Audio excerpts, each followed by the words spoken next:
roughly speaking, each of these archetypes is split into positive and negative. You might say, well, that's just how it is. There is no way that you can interact with all of them so that the whole system tilts towards the positive. You know, but I don't think that's true. I think you can get them lined up so that things tilt towards the positive. And I think that you can detect when that happens, because those are the periods in your life where you feel that you're richly enough engaged in what you're doing and life is meaningful enough so that the rest of it, the substructure that makes it necessary, is worth it. It's worthwhile. You know, that the negative exists is okay given the way that things are structured. Now, I think that whether or not that's true is, in some sense, the eternal question of mankind. You know, can you organize your life so that it's good?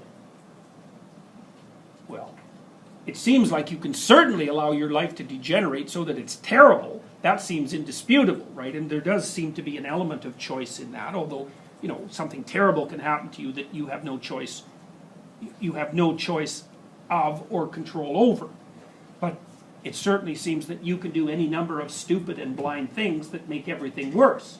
I think that's a common experience. And I also think you'd be hard-pressed to find anyone who wouldn't say that there were things they did consciously and willingly that were of their own choice, that they didn't have to do, that made things worse. So we seem to have some sense of our moral agency, and we seem automatically to accept some responsibility for the outcomes of our actions. And so partly what that means is that we do believe that we can make things better or worse.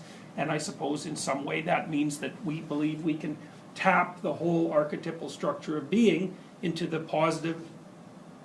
Well, I would say, you know, if you drill down to the bottom of existentialism, in some sense, that's the question the existentialists pose. You know, is there a manner of conducting your life such that it becomes, it's not merely acceptable, it's more than that. You'd say, yes, this is how it should be.